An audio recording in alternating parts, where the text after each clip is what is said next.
السلام عليكم ورحمة الله وبركاته. أعوذ بالله من الشيطان الرجيم.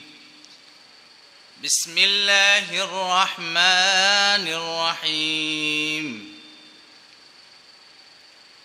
وأتموا الحج والعمرة لله فإن أحصرتم فما استيسر من الهدي ولا تحلقوا رؤوسكم حتى يبلغ الهدي محله فمن كان منكم مريضا أو به أذى من رأسه ففدية من صيام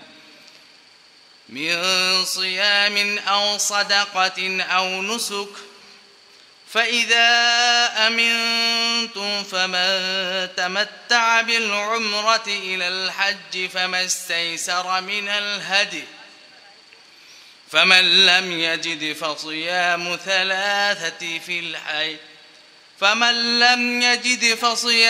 ثلاثة أيام في الحج وسبعة إذا رجعتم تلك 10 كاملة ذلك لمن لم يكن أهله حاضر المسجد الحرام واتقوا الله واعلموا أن الله شديد العقاب. الحج أشهر معلومات فمن فرض فيهن الحج فلا رفث ولا فسوق ولا جدال في الحج وما تفعلوا من خير يعلمه الله وتزودوا فإن خير الزاد التقوى واتقون يا أولي الألباب. السلام عليكم. نحمده ونصلي على رسوله الكريم أما بعد فقد قال الله تعالى في كلامه المجيد فأعوذ بالله من الشيطان الرجيم بسم الله الرحمن الرحيم يا أيها الذين آمنوا توبوا إلى الله توبة نصوحا عسى ربكم أن يكفر عنكم سيئاتكم ويدخلكم جنات تجري من تحتها الأنهار. আলহামদুলিল্লাহ, সমস্ত প্রশংসা সেই মহান আল্লাহ রব্বুল আলামিনের জন্য, যে মহান আল্লাহ রব্বুল আলামিন আমাদেরকে 2024 সালের হজ পালন উদ্দেশ্যে হজের যে প্রশিক্ষণ, সেই প্রশিক্ষণে আমরা উপস্থিত হতে পেরেছি। সেই তো আল্লাহ রব্বুল আলামিনের শুকরিয়াতে সকলে বলি আলহামদুলিল্লাহ। শতকোটি দুরূদ ও সালাম সে আখির নবী জনাবে মুহাম্মদুর রাসূলুল্লাহ সাল্লাল্লাহু আলাইহি ওয়াসাল্লাম বর্ষিত হোক। সম্মানিত আজকের এই প্রশিক্ষণ সভার সম্মানিত সভাপতি, বংশাল মালিবাগ পেলাওয়ালা মসজিদের সম্মানিত খতিব, মেসা সলিয়া সার্ভিসের সম্মানিত চেয়ারম্যান শাইখ এহসানুল্লাহ, এবং উপস্থিত আছেন আমাদের মাঝে ওলামায়ে কেরাম এবং বিভিন্ন দূর দূরান্ত থেকে আগত অনেক আমাদের মক্কা মদিনায় যাওয়ার উদ্দেশ্যে যারা নিয়ত করেছেন, সেই সমস্ত ভাই ও বোনেরা, সবাইকে ধন্যবাদ জানাই আমি আমার সংক্ষিপ্ত কিছু আলোচনা রাখবো ইনশাআল্লাহ। আমা তৌফিকে ইল্লা বিল্লাহ। সম্মানিত উপস্থিতি,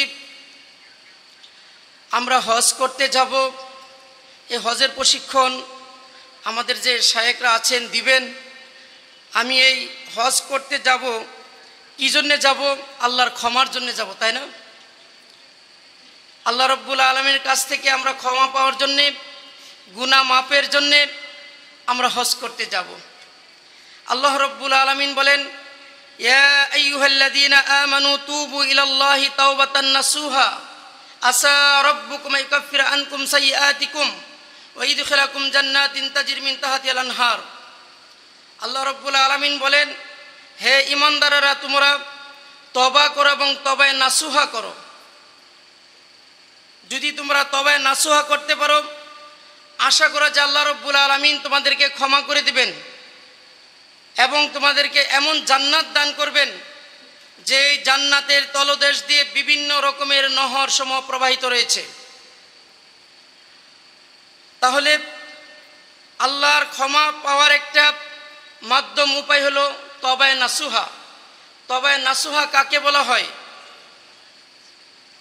তওবা এতুবু মানে ফিরে আসা, অর্থাৎ গুনাহ করার পরে, পাপ করার পরে, অন্যায় করার পরে এমনভাবে তওবা করা যে হে আল্লাহ, আমি এই পাপ করেছি, এই গুনাহ করেছি, এই অন্যায় করেছি, একমাত্রই তুমি পাপকে গুনাহকে মাফ করার মালিক তুমি।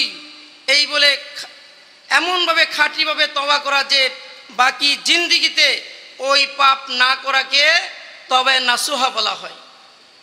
যদি আমরা এইভাবে খাঁটি তওবা করতে পারি, যে তওবায়ে নাসুহা করতে পারি, তাহলে আল্লাহ রাব্বুল আলামিন আমাদেরকে মাফ করে দিবেন এবং এমন জান্নাত দান করবেন যেই জান্নাতের তলদেশ দিয়ে বিভিন্ন প্রকারের নহর প্রবাহিত রয়েছে। আর যদি আল্লাহর কাছে আমরা তওবা করি, আল্লাহ রাব্বুল আলামিন কত খুশি হন জানেন? মুসলিম শরীফের 2য় খণ্ডের 355 পৃষ্ঠার হাদিস, একটি লম্বা হাদিস।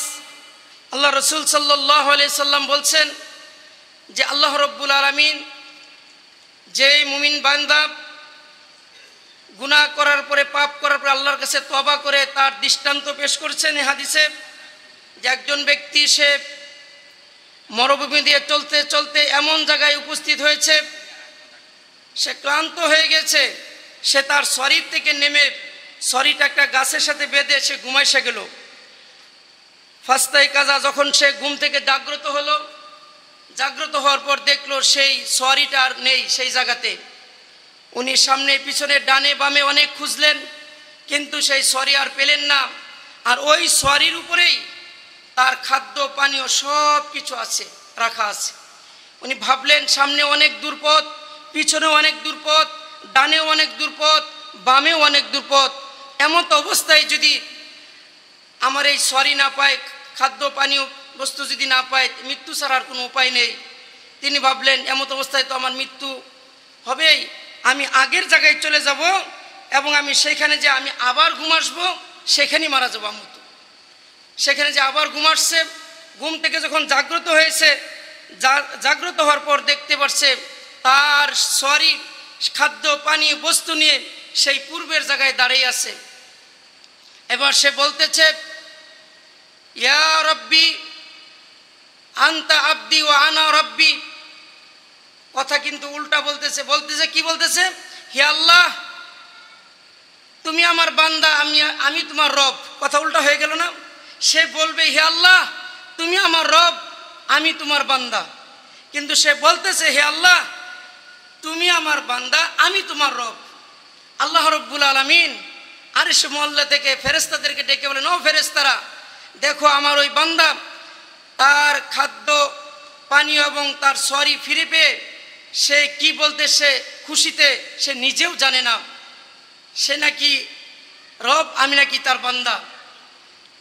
আল্লাহ রব্বুল আলামিন বলেন, আল্লাহ রাসূল সাল্লাল্লাহু আলাইহি সাল্লাম বলেন যে কোনো ব্যক্তি যদি ভুল করার পরে, অন্যায় করার পরে, গুনাহ করার পরে সে যদি খালেস তওবা করে, তওবায়ে নাসুহা করে, ওই ব্যক্তি তার সেই শরীর এবং খাদ্য পানীয় বস্তু ফিরে যত খুশি না হয়েছে, তার চাইতে লক্ষ গুণ কোটি গুণ বেশি খুশি হন কে?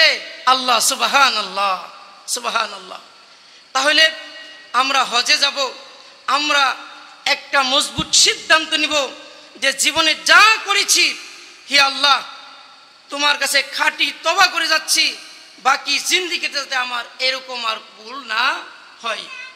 সম্মানিত মুসলিমরা, হাজী সাহেবগণ, আল্লাহর মেহমানগণ, এরকম অনেক হাদিস আছে, ক্ষমার হাদিস। আপনারা জানেন যে মুসা আলাইহিস সালামের জামানায় অনাবৃষ্টির কারণে এমন হয়ে গেছিল, মাঠ ঘাট সমস্ত ফেটে বেগে চৌচির হয়ে গিয়েছিল।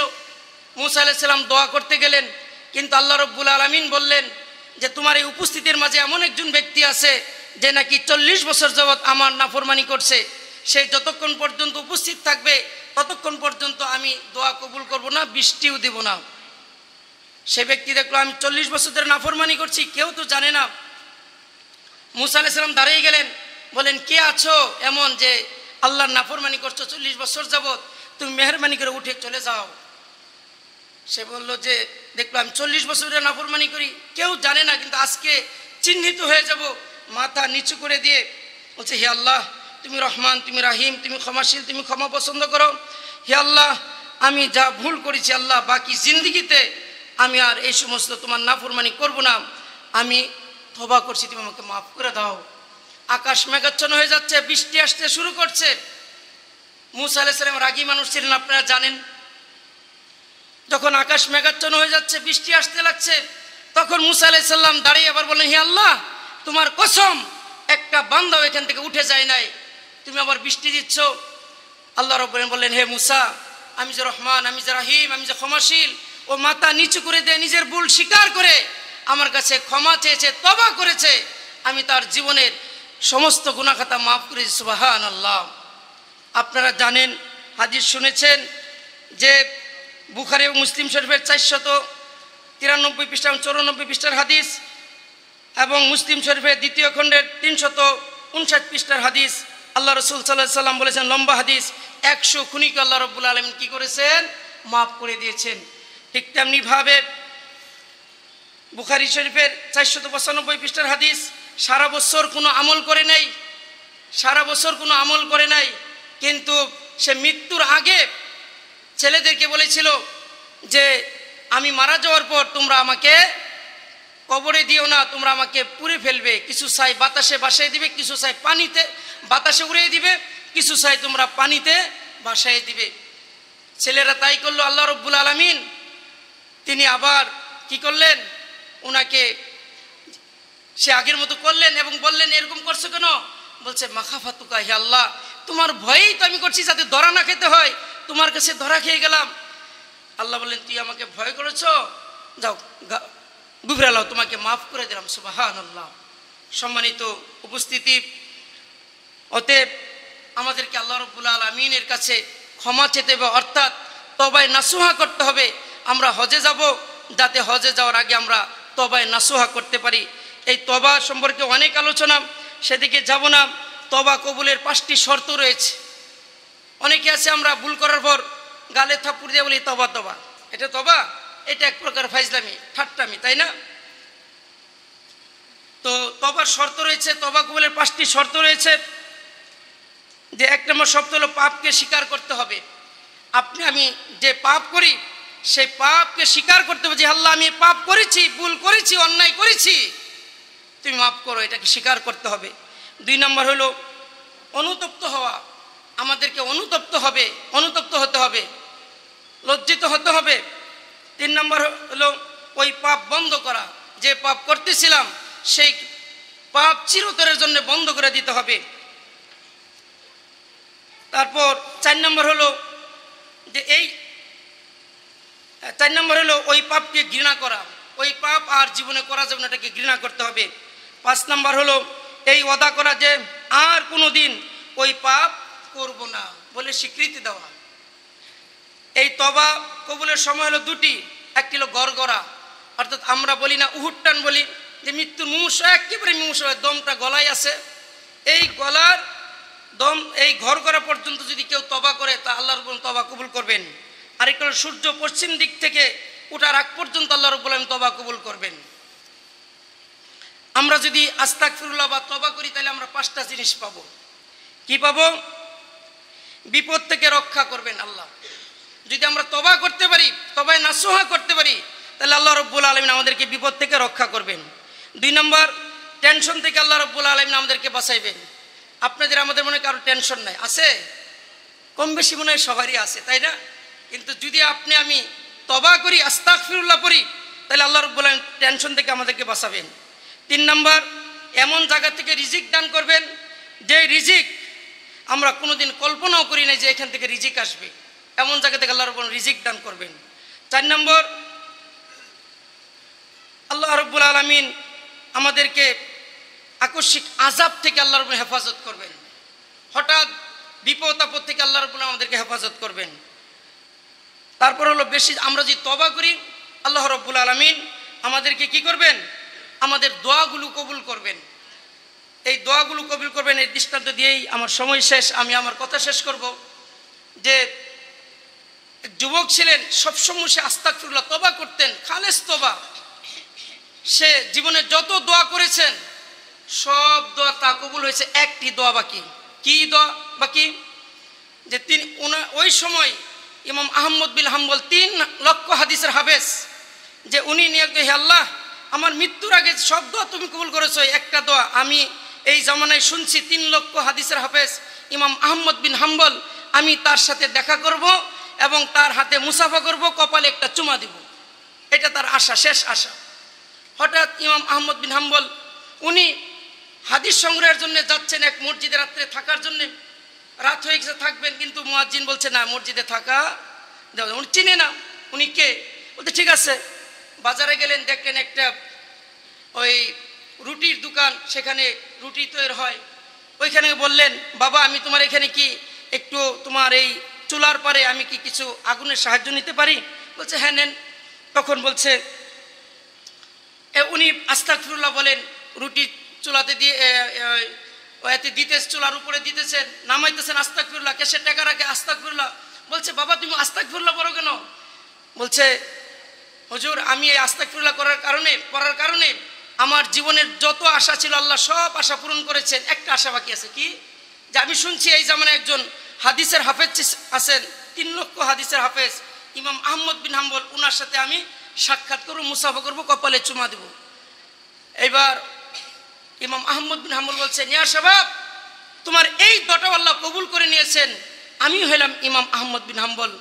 এইবার সেই যুবক হাত ধরে হাতে মুসাফা করে কপালে চুমাকে বলছে, আল্লাহ আমার এই দোয়াটাও কবুল করবেন। সুবহানাল্লাহ। সম্মানিত উপস্থিতি, আল্লাহর মেহমানগণ, যারা যাবেন আসুন আমরা যাতে খালেস তওবা করতে পারি, তওবা করার মাধ্যমে সেই তওবার উপর অটল থাকতে পারি, আল্লাহ আমাদের সেই তৌফিক দান করুক। আর আমি আপনাদের সকলের সুস্বাস্থ্য কামনা করি, এবং আমরা যারা মেসাজ হলিয়ার সার্ভিসের মাধ্যমে যাব, আমরা যাতে পরস্পরের সাথে মহব্বতের সাথে আমরা সময়টা পার করতে পারি, আল্লাহ যাতে সেই তৌফিক দান করেন, আমিন। পরিশেষে আমাদের যে হলিয়ার সার্ভিসের চেয়ারম্যান জনাব এহসানুল্লাহ সাহেবের সুস্বাস্থ্য কামনা করছি। উনি অসুস্থ, দীর্ঘদিন যাবত অসুস্থ অবস্থায় আছেন। আপনাদের কাছে দোয়া চাই যাতে আল্লাহ রাব্বুল আলামিন ওনাকে এই হজ মৌসুম অন্তত হলে পুরোপুরি সুস্থতা দান করেন। সকল আল্লাহুম্মা আমিন। আসসালামু আলাইকুম ওয়া রাহমাতুল্লাহি ওয়া বারাকাতুহু। ওয়া রাহমাতুল্লাহি ওয়া বারাকাতুহু।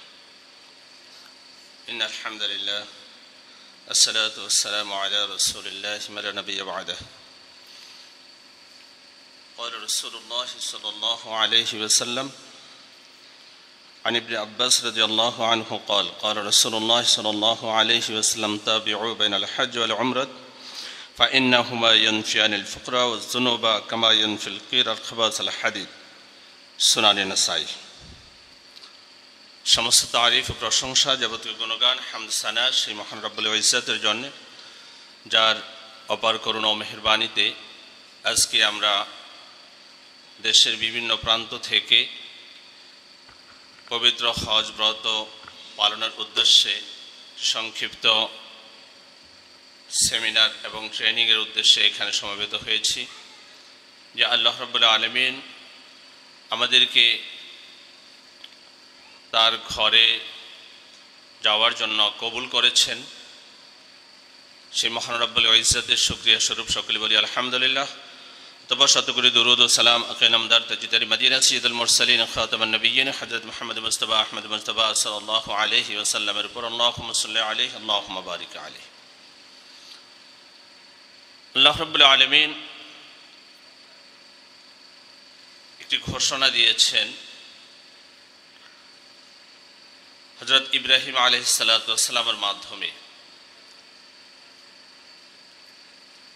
আল্লাহ রাব্বুল আলামিন যখন ইব্রাহিম এবং ইসমাইলের মাধ্যমে তার ঘর নির্মাণ করালেন, তখন তিনি ইব্রাহিম আলাইহিস সালাতু ওয়াস সালামকে বললেন,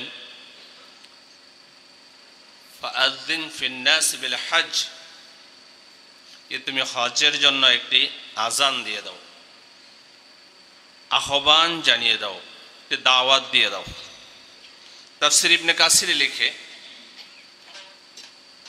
যে ইব্রাহিম আলাইহিস সালাম বললেন, ইয়া আল্লাহ, হে আমার রব, এই বিরান মরুভূমি, আমি যদি এই সাফা অথবা মারওয়া কোনো এক পাহাড়ে দাঁড়িয়ে তোমার এই ঘোষণা দিয়ে দিই, তোমার কে শুনবে? তোমার বান্দারা তো এখানে কেউ নেই। তখন আল্লাহ রাব্বুল আলামিন তাকে বললেন যে তোমার দায়িত্ব ঘোষণা দিয়ে দেওয়া, আজান দিয়ে দেওয়া, আর আজানের আওয়াজ পৌঁছে দেওয়া সেটা আমার দায়িত্ব। তাফসীর ইবনে কাসিরে লিখে যে ইব্রাহিম আলাইহিস সালাতু ওয়াস সালাম যখন আল্লাহর এই ঘোষণা প্রকাশ করলেন, তখন আল্লাহ রাব্বুল আলামিন তার হুকুমে বাতাস এমনভাবে প্রবাহিত হলো এবং পৃথিবীর সমস্ত উঁচু নিচুগুলি সমান্তরাল হয়ে গেল এবং ইব্রাহিম আলাইহিস সালাতু ওয়াস সালামের সে আহ্বান পৃথিবীর আনাচে কানাচে যে যেখানে ছিল, আছে এবং থাকবে, এমনকি যার জন্ম কিয়ামত পর্যন্ত হবে তার কর্ণকহর পর্যন্ত পৌঁছে দেওয়ার ব্যবস্থা আল্লাহ রাব্বুল আলামিন করে দিলেন। তাফসীর ইবনে কাসির লিখে সেই আহ্বান আপনার কর্ণকহরে, আপনার অন্তরে সেই আহ্বানের সাড়া, সেই আহ্বান পৌঁছেছে এবং আপনি সাড়া দিতে পেরেছেন। আর সেই আহ্বানে সাড়া দিয়ে আল্লাহর ঘরে মেহমান হওয়ার জন্য আপনি প্রস্তুতি নিচ্ছেন।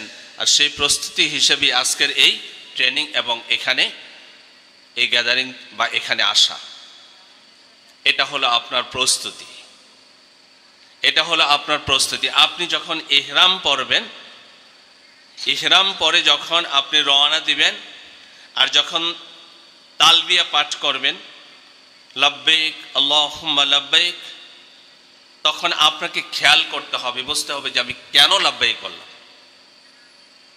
তখন আপনি আমার এই কথাটা স্মরণ করবেন যে আল্লাহ রাব্বুল আলামিন ইব্রাহিম আলাইহিস সালাতু ওয়াস সালামের মাধ্যমে যে আহ্বান আমাকে দিয়েছিলেন, যে ডাক আমাকে দিয়েছিলেন, সেই ডাকে আজকে আমি সাড়া দিচ্ছি। 100 বছর পূর্বে, 1000 বছর পূর্বে, 1500 বছর পূর্বে আমার রাসূল সাড়া দিয়েছিলেন, আমার পূর্বপুরুষ সাড়া দিয়ে গিয়েছেন, আমি আজকে সাড়া দিচ্ছি। ওই আহ্বানের সাড়া দিয়ে আমি বলছি লাব্বাইক আল্লাহুম্মা লাব্বাইক, হে আল্লাহ, আমি হাজির, আমি আসছি তোমার আহ্বানের সাড়া দিয়ে, আমি সেই হাজির যার জন্য তুমি তোমার নবী ইব্রাহিম আলাইহিস সালাতু ওয়াস সালামকে দিয়ে দাওয়াত দিয়েছিলে, সেই দাওয়াত গ্রহণ করে আমি তোমার মেহমান হয়ে আসছি। আর এজন্যই আপনি যখন সৌদি আরব সফর করবেন, দেখবেন ইভেন এমনকি পেট্রোল পাম্পগুলিতেও লেখা আছে আহলান সাহলান জুয়ুফুর রহমান, আল্লাহর মেহমানগণ আপনাদেরকে সুস্বাগতম। আপনারা আল্লাহর মেহমান কেন? আল্লাহ রাব্বুল আলামিনের ডাকে, তার আহ্বানে সাড়া দিয়ে আপনি তার ঘরে যাচ্ছেন। এটা হলো সর্বপ্রথম আপনাকে খেয়াল করতে হবে। তালবিয়া পাঠ করার সাথে সাথে, ইহরাম পরার সাথে সাথে যে আপনি আল্লাহর মেহমান। অতএব আপনি সবচেয়ে সম্মানিত ব্যক্তিকে যেভাবে থাকতে হয়, চলতে হয়, আপনাকে ঠিক তাই করতে হবে। আপনার সম্মান আপনাকে রক্ষা করতে হবে। আপনাকে আল্লাহর মেহমান হিসেবে আপনি যাবেন, আপনার জন্য আল্লাহ যে ব্যবস্থাপনা রেখেছেন, যেভাবে করেছেন, আপনাকে সে অবস্থায় আলহামদুলিল্লাহ আলা কুল্লি হাল সন্তুষ্ট থাকতে হবে। এটা আপনাকে এখন থেকে মাথায় সেট করে নিতে হবে। আরেকটা কথা, আপনি যখন ইহরাম পরবেন তখন আপনাকে একটা জিনিস খেয়াল করতে হবে যে আজকে এই বিমানে যারা বসে আছে, কিছু মুহূর্ত পূর্ব পর্যন্ত বা কয়েক ঘন্টা পূর্ব পর্যন্ত প্রত্যেকের একটা আলাদা পরিচিতি ছিল। কেউ ইঞ্জিনিয়ার, কেউ ডাক্তার, কেউ টিচার, কেউ প্রফেসর, কেউ বড় ব্যবসায়ী, কেউ ইন্ডাস্ট্রিয়ালিস্ট, বিভিন্ন, কেউ চেয়ারম্যান, কেউ মেম্বার, কেউ অনেক প্রতাপশালী লোক, যার রাস্তায় চললে তার দুই ধারে 5-7-10 জন মানুষ অস্ত্র নিয়ে লাঠি নিয়ে পাহারা দেয়, এমন লোকও আমাদের সাথে হজে যাচ্ছে। তার একটা আলাদা পরিচিতি ছিল। কিন্তু এই যখন আমি আপনি ইহরাম পরে নিলাম, আমাদের আর ভিন্ন কোনো পরিচিতি নেই, একটাই পরিচিতি, সেটা হলো আপনি হাজি, আপনি আল্লাহর মেহমান। এবং হাজি হিসেবে প্রত্যেকেই সেম, এক লেভেল। যদি আমি আপনি মনে করি যে আমি এই লেভেলের লোক, আমি চেয়ারম্যান বা আমি মেম্বার বা আমি এমপি বা আমি প্রতাপশালী লোক, আমি অনেক বড় সরকারি কর্মকর্তা, আমার স্ট্যাটাসটা এরকম, আপনি যদি এই জিনিসটা মনে রাখেন, তাহলে একটা কথা এই করতে হবে যে আপনি প্রকৃতপক্ষে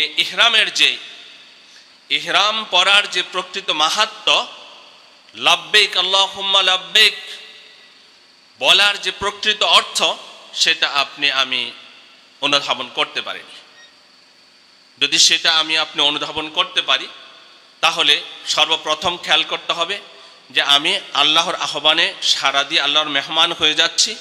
দ্বিতীয়ত খেয়াল করতে হবে যে আজকে যে পোশাকটা আমি পরেছি, আমার বাবা যখন মারা গিয়েছিল ঠিক তেমনি দুটি সাদা কাপড় দিয়ে আমি দাফন করেছিলাম, আমি কিন্তু আজকে সে অবস্থায় আছি। একজোড়া স্যান্ডেল যে পরছি, সেটা নিতান্ত নেহায়েত এই মাটির গরম থেকে বাঁচার জন্য, তা না হলে সেটারও কোনো প্রয়োজন বা অনুমতি থাকার কথা ছিল না। তাহলে আমি এখন কিচ্ছু না, আমি একজন আল্লাহর গোলাম, আমি একজন হাজি অথবা আল্লাহর মেহমান হয়ে আমি তার ঘরে যাচ্ছি। কেন যাচ্ছি?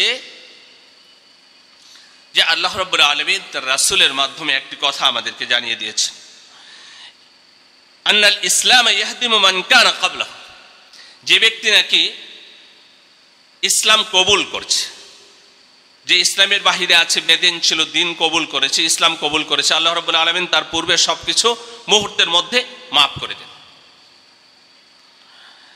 এবং আন্নাল হিজরাত তাহদিমু মা কানা ক্বাবলাহু, যে ব্যক্তি নাকি হিজরত করেছে,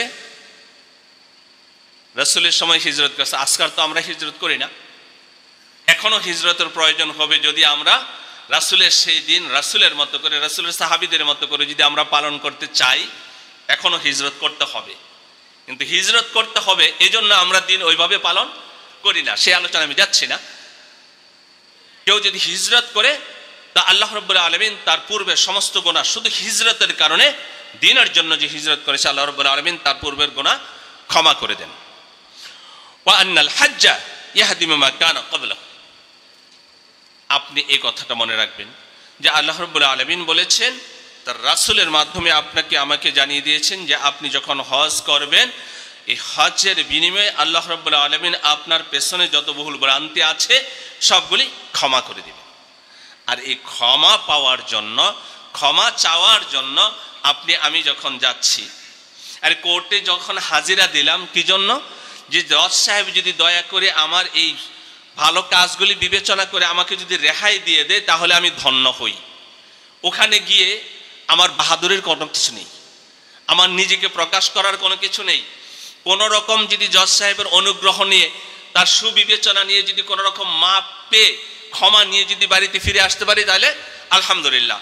ঠিক অনুভূতিটা এমন থাকতে হবে যে আমি সারা জীবন যা করেছি, আমি শুনেছি যে হজ্জের মাধ্যমে আল্লাহ রাব্বুল আলামিন ক্ষমা করে দেন।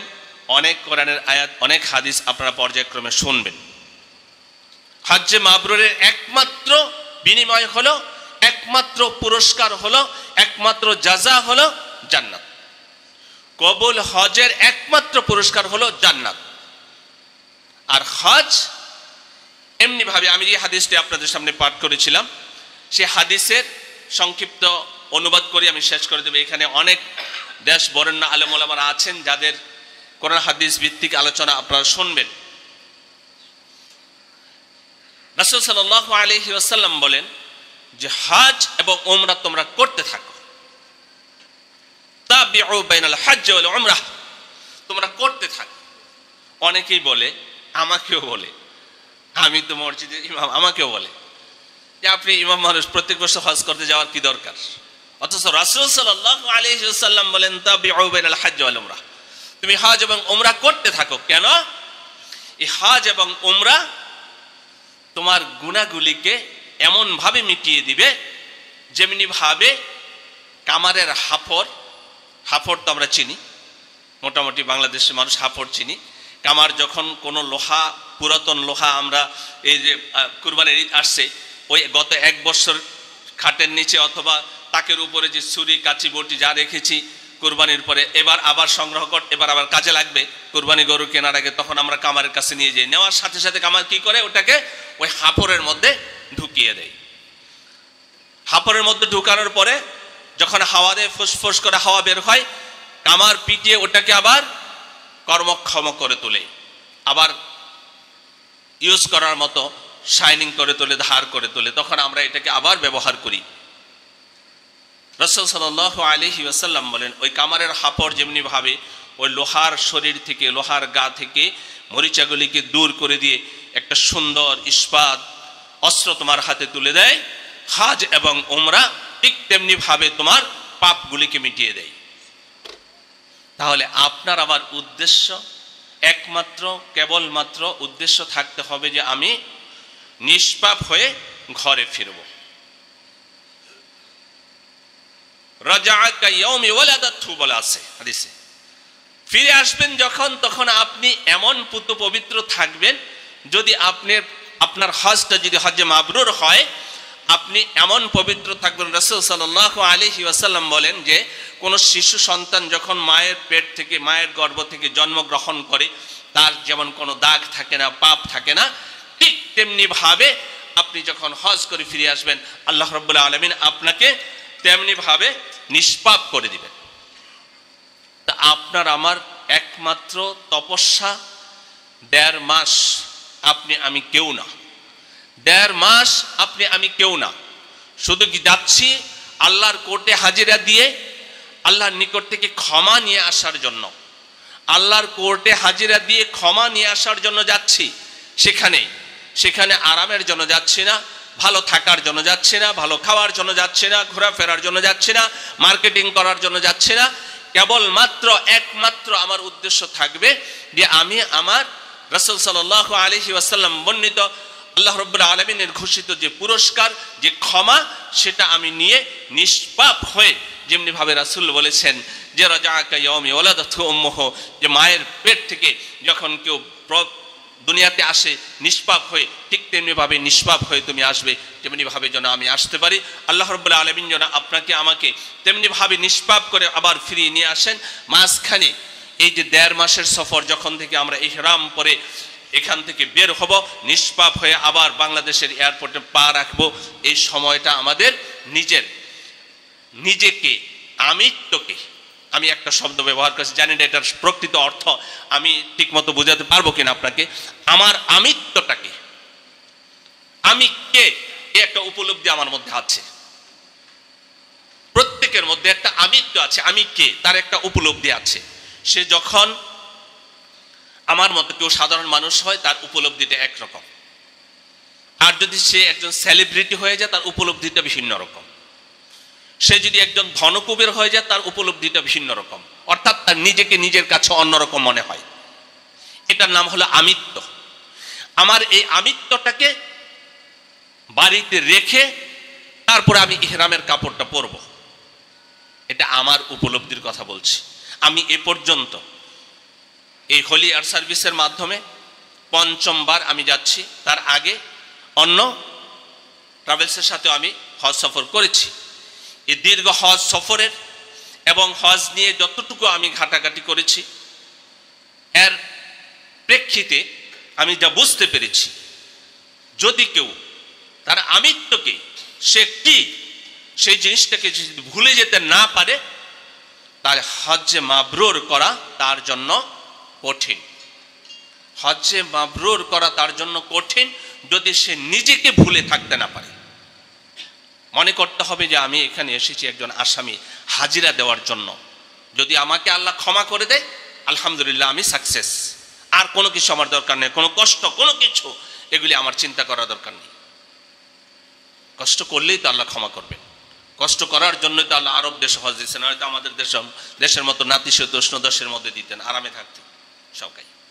তো এই জন্য আমি আমার সময় শেষ, অনেক কথা বলেছি, আসলে 5 মিনিট কথা বলার কথা ছিল। আমি অনুরোধ করব সবাইকে যে আমরা এখন থেকে মানসিকভাবে প্রিপারেশন নেই, মানসিকভাবে প্রস্তুতি নেই, যাতে আমরা ওই উদ্দেশ্য নিয়ে ইহরাম পড়তে পারি এবং ইহরাম পড়ার পূর্বে তওবা করে আল্লাহর নিকট আমার নিজেকে ভুলে গিয়ে একজন হাজি হিসেবে, আল্লাহর গোলাম হিসেবে আল্লাহর কোর্টে হাজিরা দিতে যাচ্ছি, আল্লাহর কোর্টে হাজিরা দিতে যাচ্ছি, ওই মন মানসিকতা নিয়ে আমি যাতে ইহরাম পরে লাব্বাইক বলতে পারি। লাব্বাইক বলার পূর্বে অন্তত এতটুকু ইহসান আপনারা ইনশাআল্লাহ করবেন, এই আশাবাদ ব্যক্ত করে আপনাদেরকে, আপনারা যারা দেশের বিভিন্ন প্রান্ত থেকে কষ্ট স্বীকার করে আজকের এই সেমিনার সাফল্যমণ্ডিত করার জন্য উপস্থিত হয়েছেন, আপনাদেরকে অসংখ্য ধন্যবাদ জানিয়ে আমি আবার সংক্ষিপ্ত আলোচনা এখানে শেষ করছি। আসসালামু আলাইকুম ওয়া রাহমাতুল্লাহি ওয়া বারাকাতুহু। হামিদান ওয়া মুসাল্লিয়ান আম্মা বা'দ, ফাআউযু বিল্লাহি মিনাশ শাইতানির রাজীম।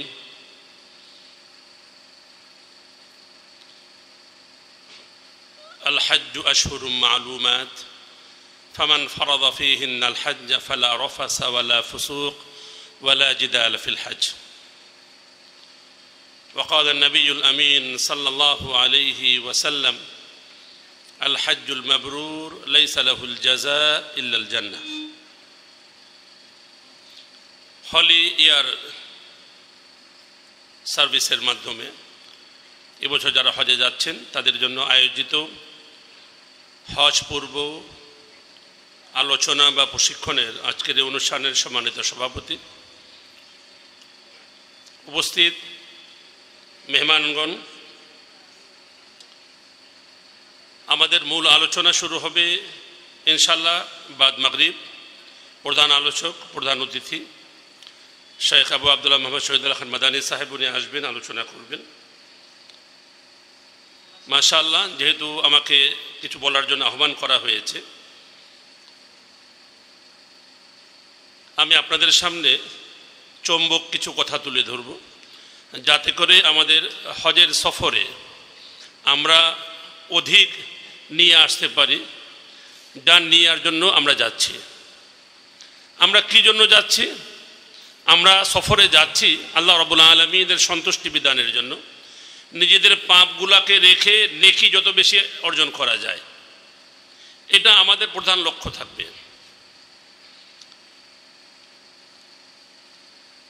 আমাদের লক্ষ্য যেন এমন না হয় যে আমরা বেড়াতে যাচ্ছি, আজকের মেনুটা কি, আজকে তো এটা হলো, কালকের মেনুটা কি, কোথায় বেড়াতে যাব, কোথায় ঘুরতে যাব, ওখানে যাব না, এগুলা যেন না হয়। আমাদের লক্ষ্য থাকবে আল্লাহ রাব্বুল আলামিনের সন্তুষ্টি বিধানের জন্য, আল্লাহ রাব্বুল আলামিনের সান্নিধ্য পাওয়ার জন্য আমাদের সময়গুলোকে সেখানে অতিবাহিত করা। তওবা সম্পর্কে আলোচনা হয়েছে, মাশাআল্লাহ, হজ্জের গুরুত্ব সম্পর্কে আলোচনা হলো। তওবা তো আমরা করবই, তওবা করে এমন হয়ে যাব আত্তাইবু মিনাজ যামবি কামান লা যামবা লাহু। আল্লাহ রাসূল সাল্লাল্লাহু আলাইহি ওয়াসাল্লাম বলেন, একজন তওবাকারী ব্যক্তি, সত্যিকারের যারা তওবাতুন নাসুহা, এমন হয়ে যায় যেন তার কোনো গুনাহই নাই, একেবারে নিষ্পাপ। আর আমরা যেহেতু হজ করতে যাচ্ছি, আপনারা মাশাআল্লাহ অনেক ব্যস্ত মানুষ, অনেক ব্যস্ত, অনেকের ব্যবসায়িক কার্যক্রম থেকে ছুটি নেওয়াটা অনেক কষ্ট হয়েছে, বিশেষ করে যাদের লিমিটেড কোম্পানি, শরীরদের থেকে এতদিনের জন্য ছুটি নেওয়া, বিশেষ করে যারা কর্মচারী, সরকারি কর্মচারী যদি থাকেন, ছুটি বের করাটা কতটা কঠিন ওনারাই বুঝেন। তাই আবার কখন সুযোগ হয় তার আগে যাতে করে আমরা আমাদের সফরে আমরা খুব বেশি করে আল্লাহ রাব্বুল আলামিনের ইবাদত করতে পারি। বিশেষ করে আমরা যে কয়েকদিন থাকব, আমাদের ফরজ সালাতগুলো যাতে করে একটাও ছুটে না যায়, একটাও ছুটে না যায়, এদিকে আমরা পূর্ণ খেয়াল রাখব। আমাদের অনেকের ঘুম বেশি হয়, কিন্তু সফর থেকে এসে ঘুমাবো তখনও যাতে করে ফরজ সালাত ছুটে না যায়। মনে রাখবো, যদি আমাকে যদি একেবারে যেটা ক্লক টাওয়ার আছে এখানেও যদি রাখা হয়, তথাপি বুঝতে হবে যে আমার বাড়ি যদি এটা হয় তাহলে মোটামুটি বাইতুল মুকাররম আমার মসজিদ। আপনাকে যদি ক্লক টাওয়ারে রাখা হয়, ক্লক টাওয়ারের বিল্ডিং শুরু হয় 8 তলার পরে, এরপরে এতগুলা যাওয়া, এরপরে মার্কেট, আবার লিফট ধরে ওঠা, এরপরে হোটেল রুমে যাওয়া, এটা মোটামুটি এখান থেকে বাইতুল মুকাররম কতটুকু রাস্তা বুঝতেই পারতেছেন। তা আমাকে কতটা আগে মসজিদের উদ্দেশ্যে বেরোতে হবে এটা আমাদের খেয়াল রাখতে হবে। Clock tower, Mecca tower, Tawhid tower যেগুলো আছে একেবারে বারান্দার সাথে লাগোয়া, আর সাফা টাওয়ার, এগুলোর মধ্যেও যদি থাকি বাইতুল মুকাররম, গুলিস্তান, এগুলো চিন্তা করতে হবে আমাদেরকে। অতএব সময় নিয়ে যাতে করে আমার জামাত ছুটে না যায় এটা খেয়াল করতে হবে। আমরা এখান থেকে গিয়েই তো উমরা করব। উমরা করার পাশাপাশি আমরা বেশি বেশি করে কি করে উমরার সওয়াব পাওয়া যায় এটা আমরা চেষ্টা করব। তবে উমরা কিভাবে করা যায় এই চেষ্টা না করাটাই উচিত। নবী মুহাম্মদুর রাসূলুল্লাহ সাল্লাল্লাহু আলাইহি ওয়াসাল্লাম এর আদর্শ অনুযায়ী যাতে করে আমাদের কাজগুলো হয় এটাই তো আমাদের সচেষ্ট থাকা দরকার, নাকি? একটু হিলালে, মুক্তক হিলালে বোঝা যাবে যে আপনারা আমার কথা শুনতেছেন বা বুঝতে পারতেছেন। আমরা কার আদর্শ অনুযায়ী হজ করতে যাব? কার দেখানো পথ অনুযায়ী আমরা হজ করতে যাব? যেটা আল্লাহ রসুল বলেন, খুযু আন্নী মানাসিকাকুম, তোমরা আমার কাছ থেকে মানাসিক ইবাদতের নিয়ম কানুনগুলো নিয়ে নাও। তা আল্লাহ রসুল হজ্জের আগে 4টা সফরে মাত্র 4টা উমরা করেছেন। কিন্তু আমরা খুব বড় বড় ব্যবসায়ী, বড় বড় ইন্ডাস্ট্রিয়াল, আমরা চিন্তা করি একটা সফরে কত বেশি কামাই করা যায়। 10টা 12টা 14টা শ্বশুরের জন্য, শাশুড়ির জন্য, পিতার জন্য, মাতার জন্য, শালি একটা বলে দিয়েছে, শালার বউ একটা বলে দিয়েছে, এগুলো যদি না রাখি কি করে হয়? একটা সফরে এত বেশি উমরা করার গুরুত্ব নেই। তবে হজ এবং উমরা দুটোটার নেকি নেওয়ার গুরুত্ব আছে, সুযোগ আছে আপনার আমার জন্য। আপনার আমার জন্য সেই সুযোগটা রয়েছে। আমরা তো 5 ওয়াক্ত নামাজ জামাতের সাথেই পড়ব। নবী মুহাম্মদুর রাসূলুল্লাহ সাল্লাল্লাহু আলাইহি ওয়াসাল্লাম বলেন, যে ব্যক্তি ঘর থেকে ওযু করে এসে জামাতের সাথে সালাত আদায় করলো তার জন্য একটা ইহরাম পরা হজের সওয়াব দিয়ে দেওয়া হবে। সুবহানাল্লাহ। তাহলে আমরা যোহর, আসর, মাগরিব, এশা তো পড়ি, এটা খেয়াল রাখবো যাতে করে আমি ঘর থেকে ওযু করে এসে এরপরে জামাতের সাথে আমি দাঁড়াতে পারি। তাহলে দিনে কয়টা হজ হলো? 5টা হজের নেকি পেয়ে যাচ্ছি। আমি যেটা করতে যাচ্ছি সেটা আমার জন্য ফরজ। আর আমি যদি 5 ওয়াক্ত জামাতের সাথে পড়ি সহিহ হাদিস অনুযায়ী, তাহলে 5 ওয়াক্ত সালাতের মধ্যে 5টা হজের নেকি পেয়ে গেলাম। আর কেউ যদি জোহর সালাত পড়তে বের হয়, ঘর থেকে ওযু করে জোহর সালাত পড়ার জন্য আসলো, তার জন্য একটা উমরার নেকি রয়েছে। সুবহানাল্লাহ। কি আমরা কি ছাড়ার চেষ্টা করব? যেখানে রয়েছে আমাকে আপনাকে ইহরাম পড়তে হবে না, তাওয়াফ করতে হবে না, সাই করতে হবে না, চুল ছাড়তে হলো না, চাচতে হলো না। আমি এমনি যেটা আমার দায়িত্ব সালাত আদায় করা সেটা করলাম, সাথে আমি হজ্জের নেকি পেয়ে গেলাম। আমি অতিরিক্ত জোহর সালাত দেশে পড়ার সময় হয় না, খুব ব্যস্ত আমি, সেখানে পড়লাম, একটা উমরার নেকি পেয়ে গেলাম। সুবহানাল্লাহ। তাহলে আমাকে কি করতে হবে? চেষ্টা করতে হবে 5 ওয়াক্ত জামাত যাতে করে ছুটে না যায়। আরেকটা কথা, হারামের মধ্যে 1 ওয়াক্ত সালাত আদায় করলে কামিয়াতি আলফি সালাতিন, 1 লক্ষ সালাতের সমান। 1 লক্ষ সালাত বলতে কি বোঝায়? আমরা যদি অঙ্কে যদি নিয়ে আসি, আপনার আমার জীবনের মোটামুটি 55 বছর লাগাতার যে সালাত আদায় করলে যে নেকি, 1 ওয়াক্ত সালাত পড়লে ওই নেকি রব্বুল আলামিন আমাকে দিবেন। সুবহানাল্লাহ। আমি দুনিয়ার যে কোনো জায়গায় থাকি না কেন, শুধুমাত্র বাইতুল্লাহ ছাড়া, মসজিদে হারাম ছাড়া, ওখানে আবার 1000 হয়ে যায়, সংখ্যা কমে আসবে। আমি যেখানেই নামাজ পড়ি না কেন, 55 বছর সালাত আদায় করলে যে নেকি, হারামে 1 ওয়াক্ত সালাত আদায় করলে সেই নেকিটা রব্বুল আলামিন আমাকে দান করবেন। সুবহানাল্লাহ। তাহলে 5 ওয়াক্তে কত হলো? 5 50 250, 5 5 25। একদিন যদি জামাতের সাথে সালাত আদায় করি তাহলে 5টা হজ হলো। আবার এখানে 350 বছর, 350 বছর সালাত আদায়ের যে নেকি আমি বোনাস হিসাবে রব্বুল আলামিনের কাছ থেকে পেয়ে গেলাম। সুবহানাল্লাহ। এগুলো সব সহিহ হাদিস ভিত্তিক। কিন্তু আমরা এগুলো না করে চেষ্টা করি কখন আমি আয়েশা মসজিদে যাব, কখন জোহরানা যাব। আয়েশা মসজিদ তো আমার যাওয়ার কোনো সুযোগই নাই। আমার বলতে আমি শিবলি, আমার ভাই এহসান ভাই, আপনি আব্দুল্লাহ, আব্দুর রহমান, আব্দুর রাজাক। ওই মসজিদের নামই তো আয়েশা মসজিদ। আম্মা আয়েশার যে প্রবলেমটা হয়েছিল, ওই প্রবলেমে যদি আমাদের মা বোনদের জন্য সফরে যদি কারো প্রবলেম হয় তিনি যেতে পারেন। কিন্তু আল্লাহ রসুল যখন পাঠালেন আম্মা আয়েশাকে, সাথে কিন্তু আব্দুর রহমান গিয়েছিলেন। উনি সিভিল ড্রেসে গিয়েছেন, বোনকে নিয়ে গিয়েছেন, ওভাবেই আসছেন, উনি কিন্তু ইহরাম বাঁধেননি। তাহলে আয়েশা মসজিদ থেকে এই বারবার উমরা করার, এটা হানাফি মাযহাবের একজন বিখ্যাত আলেম বলেছেন, আমার দুঃখ হয় এরাকে নেকি অর্জন করে না গুনাহ কামাই করে। ইবাদত করলে তো নেকি হবে, তওয়াফ করলে নেকি হবে, সাই করলে নেকি হবে, তাই না? আল উমরাতু ইলাল উমরা কাফারাতুল লিমা বাইনাহুমা। এক উমরা থেকে আরেক উমরা মাঝখানে যে গুনাহ হলো সব মিটে গেল। কিন্তু আমি কি নেকি কামাইলাম না গুনাহ কামাইলাম? খেয়াল করতে হবে। তাই নেকির মাধ্যমে সালাতে মানে সহিহ সূত্রে যাতে করে যেগুলো আছে এগুলা যাতে করে আমার কাছে আসে সেইগুলা লক্ষ্য রাখতে হবে। রব্বুল আলামিন আপনাকে আমাকে বুঝার তৌফিক দান করেন। হজ্জের আরও সওয়াব রয়েছে, আরও সুযোগ রয়েছে। আমরা যেহেতু আমি বেশ কয়েকবার আল্লাহ আমাকে নিয়েছেন, সেখানে আমরা দেখি তাহাজ্জুদের জন্য ফজরের 2 ঘন্টা 2.5 ঘন্টা আগে উঠে আমরা মসজিদে চলে যাই।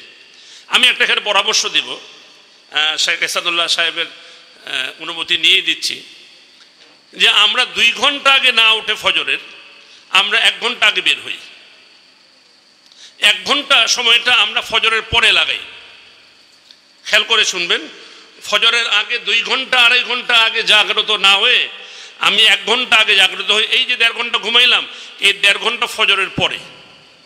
কেন? নবী মুহাম্মদুর রাসূলুল্লাহ সাল্লাল্লাহু আলাইহি ওয়াসাল্লাম তিনি প্রায়শ সহিহ মুসলিমের হাদিস, যখন ফজরের সালাত পড়ে নিতেন তিনি তার জায়গাতে বসে তাসবিহ তাহলিল জিকির আজকার করতেন যে পর্যন্ত সূর্য উঠে না যেত, যে পর্যন্ত সূর্য উঠে না যেত। তিরমিজির একটা হাদিসে রয়েছে, আনাস বিন মালিকের, এটাও হাদিস, আগেরটাও হাদিস, আনাস বিন মালিকের। তিনি বলেন যে ব্যক্তি ফজরের নামাজ জামাতের সাথে পড়লো, এখানে কিন্তু আমাদের দেশে সুযোগ না থাকলেও আমাদের মা বোনরা সহকারে আমরা জামাতের সাথে হারামে গিয়ে, দোনো হারামে মক্কা মদিনাতে গিয়ে আমরা জামাতের সাথে সালাত আদায় করি। শর্তগুলো, আমি কিন্তু হজে যাচ্ছি, মাশাআল্লাহ টাকা জমা দিয়েছি, এরপরে ভিসা হয়েছে, টিকিট হয়েছে, আমাকে এয়ারপোর্ট যেতে হবে, বিমান ধরতে হবে, জেদ্দা পৌঁছতে হবে, জেদ্দা থেকে আমাকে মক্কা যেতে হবে, তারপরে আমাকে গিয়ে তওয়াফ করতে হবে, সাই করতে হবে, চুল চাঁচা বা ছাটার পরে আবার একটা উমরা হবে। এখানে কিছু শর্ত আছে। ফজরের নামাজ পড়ে আমি আমার জায়গায় বসে থাকবো, তাসবিহ তাহলিল জিকির আজকার কোরআন তেলাওয়াতে রত থাকবো, কারো সাথে কোনো কথা বলবো না, আমার ওযু ভঙ্গ হবে না। সূর্য ভালো করে উঠে যাওয়ার পরে 2 রাকাত সালাত আদায় করব। তার জন্য আল্লাহ রসুল বলেন তার জন্য একটা হজ এবং একটা উমরার নেকি রয়েছে। সুবহানাল্লাহ। শুধু তাই না, আল্লাহ রসুল শেষে বললেন তাম্মাতান তাম্মাতান তাম্মাতান, পরিপূর্ণ পরিপূর্ণ পরিপূর্ণ। হজ সফরে যাচ্ছেন মাশাআল্লাহ, যারা পুরাতন আছেন তারা জানেন, যারা নতুন তারাও শুনে নেন। যতই চেষ্টা করি শয়তান আমাকে কুতকুতু দিবেই, শয়তান আমাকে উস্কানি দিবেই। আপনার সাথে কথা কি হয়েছিল, আপনাকে কি দিল, কোথায় রাখলো, না এটা তো উচিত হয়নি, বলেছিলেন তো মাশাআল্লাহ এসি বাস, এখন বাসটা এসি নষ্ট হয়ে গেল কেন? ইলেকট্রনিক জিনিস যে কোনো সময় নষ্ট হতে পারে, চট করে আমি গরম হয়ে যায়, আর গরম হয়ে যাওয়া মানে আমি রাফাস করে ফেললাম। আর আমি যে নিষ্পাপ ফেরত আসবো এর মধ্যে শর্ত কি, সে রাফাস করবে না, গালিগালাজ করবে না, রাখবে না, কটু কথা বলবে না, এইটা শর্ত। আমি চট করে হয়ে গেলাম। আরে ভাই সবসময় কি এটাই পান তরকারি? এই মাছই পাওয়া যায়, সৌদি আরবের কিছু পাওয়া যায় না? এগুলা আমার অভিজ্ঞতা থেকে বলতেছি, অভিজ্ঞতা থেকে বলতেছি। অতএব আমি চেষ্টা করব ফজরের নামাজের পরে জামাত ওখানে যখন দাঁড়ায় তার থেকে দেখবেন ওখানে হারামের বিভিন্ন জায়গায় 5 ওয়াক্ত সালাতের সময় নির্ঘণ্ট দেখানো হয়, জোহর, আসর, মাগরিব, এশা। আরেকটা দেখানো হয় শরুক, সূর্য উদয়, এর 15 মিনিট পরে আমি নামাজটা পড়ব। তাহলে আমার জন্য ইশরাকের সালাত এটাকে বলা হয়, একটা হজ একটা উমরার নেকি। সুবহানাল্লাহ। এই মক্কায় গেল, মদিনাতে গেলে ওখানেও কিন্তু উমরা আছে, যেটা আমি বললাম যে 5 ওয়াক্ত সালাত এটা তো আছেই। দ্বিতীয়ত ফজরের সালাতের পরে যদি আমরা ইশরাক পড়ি সেখানে একটা হজ উমরা। আরেকটা সুযোগ রয়েছে, আমরা এদিক সেদিক না ঘুরে চেষ্টা করবো রওজাতুম মিন রিয়াজিল জান্নাহ যাওয়া যায় কিনা।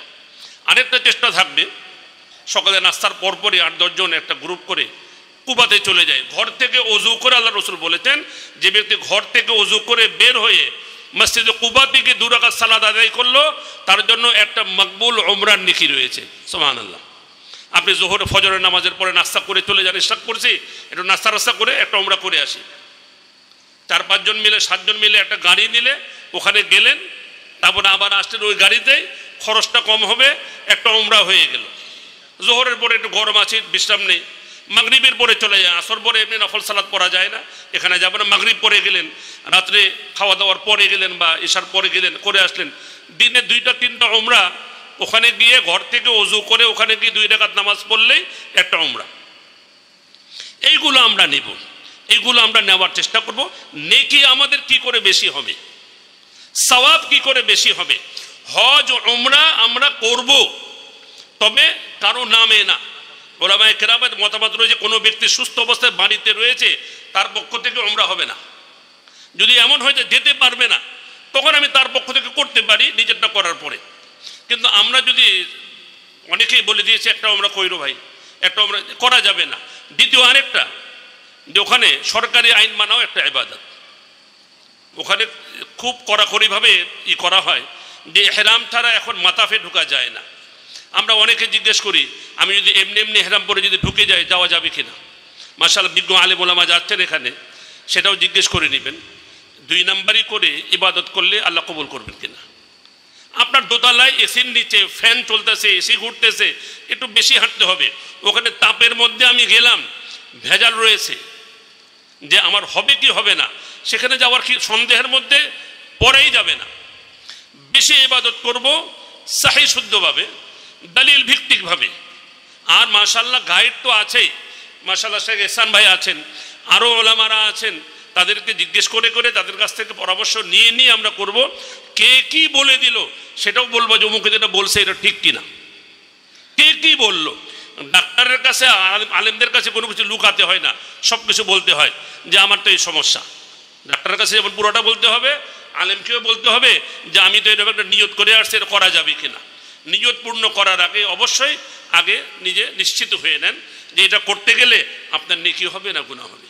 রব্বুল আলামিন আমাদেরকে বোঝার তৌফিক দান করেন। রব্বুল আলামিন আমরা যেভাবে যাচ্ছি আমরা যাতে করে পরিপূর্ণভাবে পরিবর্তিত হয়ে নিষ্পাপ অবস্থায় আমাদের বাড়ি ঘরে ফেরত আসতে পারি। রব্বুল আলামিন আমাদেরকে তৌফিক দান করেন। আর যিনি পরিচালক আমাদের শফিক ভাই মাত্র হজ সফরের জন্য দোয়া চেয়েছেন না, আমরা চাই রব্বুল আলামিন এহসান ভাইকে পরিপূর্ণ এহসান করেন, উনি পূর্ণ সুস্থ রেখে শুধুমাত্র হজের কাজ না আর অন্যান্য কাজ যাতে করে করতে পারেন আল্লাহ রাব্বুল আলামিন তাকে পূর্ণ সুস্থতার সাথে, এবং আপনাদের সকলকে যারা যাচ্ছেন নারী পুরুষ সকলে নির্বিশেষে সুস্থতার সাথে প্রত্যেকটি ইবাদত করার তৌফিক দান করেন। ওয়ামা আলাইনা ইল্লাল বালাগ। আসসালামু আলাইকুম ওয়া রাহমাতুল্লাহি ওয়া বারাকাতুহু। সুবহানাকা আল্লাহুম্মা বিহামদিক আশহাদু আল্লা ইলাহা ইল্লা আনতা আস্তাগফিরুকা ওয়া আতুবু ইলাইক।